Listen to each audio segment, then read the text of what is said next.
لله رب العالمين والعاقبة للمتقين والصلاة والسلام على رسوله الكريم الأمين وعلى آله الطيبين الطاهرين وأصحابه الهادين المهديين أما بعد فأعوذ بالله من الشيطان الرجيم بسم الله الرحمن الرحيم لقد من الله على المؤمنين إذ بعث فيهم رسولا صدق الله العلي العظيم وصدق رسوله النبي الأمين الكريم ونحن على ذلك لمن الشاهدين والشاكرين والحمد لله رب العالمين۔ آئیے سب سے پہلے اس آقائے نامدار، مدینے کے تاجدار، دونوں عالم کے مالک و مختار، محبوب پروردگار اور امت کے غمخوار جناب احمد مجتبی صلی اللہ تعالی علیہ وآلہ وسلم کی بارگاہ بےکس پناہ میں اپنی غلامی کا ثبوت دیتے ہوئے درود پاک کا نذرانہ عقیدت پیش کریں اور پڑھیں بآواز بلند۔ اللہم صلی اللہ سیدنا مولانا محمد معدن جود والکرم وعلی بارک وسلم صلاة و سلام علیکہ یا رسول اللہ صلی اللہ تعالی علیہ وآلہ وسلم۔ دیوان عشق احمد کو زنجیریں سجدہ کرتی ہیں، دیوان عشق احمد کو زنجیریں سجدہ کرتی ہیں، دیوان عشق احمد کو زنجیریں سجدہ کرتی ہیں، بیدار مقدر والوں کو تقدیریں سجدہ کرتی ہیں، بیدار مقدر والوں کو تقدیریں سجدہ کرتی ہیں۔ میلاد نبی کا دن آیا توحید کا پرچم لہرایا، میلاد نبی کا دن آیا توحید کا پرچم لہرایا، اے صلی اللہ بت خانوں میں تصویریں سجدہ کرتی ہیں، اے صلی اللہ بت خانوں میں تصویریں سجدہ کرتی ہیں۔ کیسر کا مکاں کسریٰ کا محل مائل بزم ہے سر کے بل، کیسر کا مکاں کسریٰ کا محل مائل بزم ہے سر کے بل، بنیاد دو عالم آتے ہیں تعمیریں سجدہ کرتی ہیں، بنیاد دو عالم آتے ہیں تعمیریں سجدہ کرتی ہیں۔ حسنین صفت جو بن کے رہے ہر ظلم سہے پر اف نہ کرے، حسنین صفت جو بن کے رہے ہر ظلم سہے پر اف نہ کرے، اس مرد مجاہد کے آگے شمشیریں سجدہ کرتی ہیں، اس مرد مجاہد کے آگے شمشیریں سجدہ کرتی ہیں۔ حضرات، ابھی میں نے جس آیت کریمہ کی تلاوت کرنے کا شرف حاصل کیا ہے اس کا ترجمہ یہ ہے،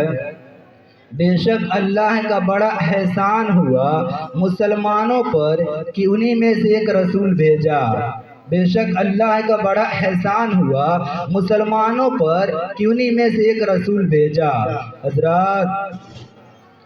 رب تبارک و تعالیٰ کا لاکھ لاکھ شکر و احسان ہے کہ اس نے ہمیں اور آپ کو بے شمار نعمتوں سے مالا مال فرمایا۔ اس کی کن کی نعمتوں کا تذکرہ کیا جائے، آپ جدھر نگاہ اٹھا کر دیکھیے اسی کی نعمت کا جلوہ نظر آئے گا، آپ جدھر نگاہ اٹھا کر دیکھیے اسی کی نعمت کا جلوہ نظر آئے گا۔ آسمان اسی کی نعمت، زمین اسی کی نعمت، ہوا اسی کی نعمت، پانی اسی کی نعمت، کھانا اسی کی نعمت، دانا اسی کی نعمت، چاند اسی کی نعمت، سورج اسی کی نعمت، جسم اسی کی نعمت، جان اسی کی نعمت، قرآن اسی کی نعمت اور ایمان اسی کی نعمت۔ حضرات، انسانوں کی کیا مجال کہ اس کی نعمتوں کو شمار کر سکے، بلکہ خود اللہ رب العزت ارشاد فرماتا ہے وَإِن تَعُدُّوا نِعْمَتَ اللَّهِ لَا تُحْصُوهَا، اور اگر اللہ کی نعمتیں گنو تمہیں شمار نہ کر سکو گے، اور اگر اللہ کی نعمتیں گنو تمہیں شمار نہ کر سکو گے۔